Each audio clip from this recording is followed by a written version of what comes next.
Mahigpit din na nagbabantay si Pangulong Ferdinand R. Marcos Jr. sa sitwasyon ng ating mga kababayan sa Negros Island na apektado ng pag-aalboruto ng Bulkang Kanlaon.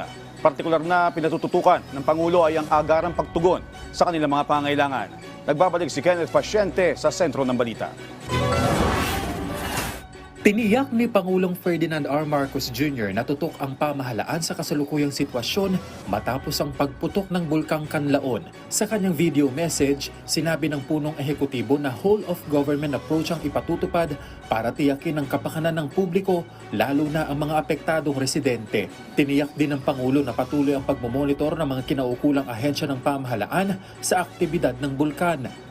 Patuloy ang ating mga ahensya tulad ng PhilBox, NDRMC at ang DSWD sa kanilang masusing pagsusubaybay at pagbibigay ng suporta. Dagdag pa ng punong ehekutibo, agad na inilikas sa mga apektadong pamilya at individual kasabay ang agarang pamimigay ng kanilang pangangailangan. Namigay na tayo ng mga sleeping kits sa La Castellana at may 13,000 family food packs na ang nakapreposition sa Negros Island at may karagdagang 40,000 food packs at iba pang non-food items na paparating. Handa rin ayon sa Pangulo ang air assets ng bansa para sa mas mabilis na pagresponde sa kalamidad.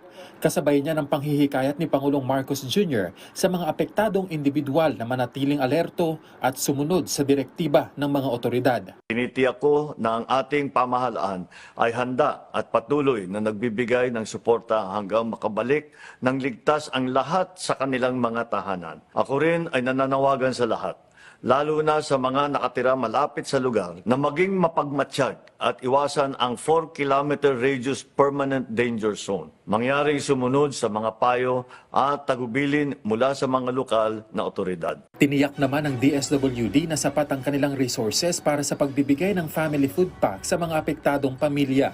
Ayon sa ahensya, nakapamahagi na sila ng nasa 20,000 family food pack sa iba't ibang lugar na apektado, at inaasahang madaragdagan pa ito sa pagdating ng karagdagang relief assistance. Handa rin anila ang DSWD sakali mang lumala ang sitwasyon. Ipinunto pa ng ahensya na hindi lang titigil sa pamamahagi ng food packs ang tulong ng pamahalaan. Sa halip ay mayroon ding cash assistance sa ilalim ng Assistance to Individuals in Crisis Situation. Sa tala ng NDRRMC, tinatayang nasa mahigit 400 pamilya ang apektado ng pagsabog ng bulkan, katumbas ng halos 2,000 individual. Sa ngayon, nananatili sa Alert Level 2 ang Bulkang Kanlaon. Kenneth Pasyente, para sa Pambansang TV, sa Bagong Pilipinas.